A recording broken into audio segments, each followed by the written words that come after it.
ऐसे talented uncle से मिलवाने वाली हूँ। आज मेरे घर में दूसरी बार मुलाकात हो रही है। हाँ सही, जबरदस्त। अंकल सुनाएं फिर, क्या कहना चाह रहे थे आप? अब ये बोलना, जब तक हराम खोरोगी हरामखोरी खत्म नहीं होगी, पाकिस्तान में कभी महंगाई कम नहीं होगी।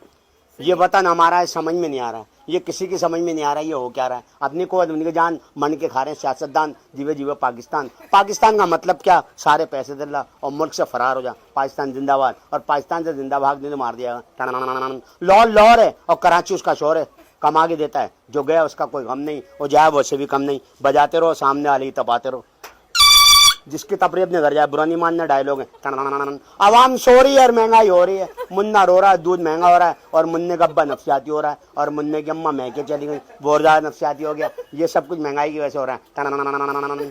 कराची में गडरों की कीचड़ और हुकूमत है लीचड़। कराची एक समंदर है और हर नस्ल के लोग इसके अंदर है।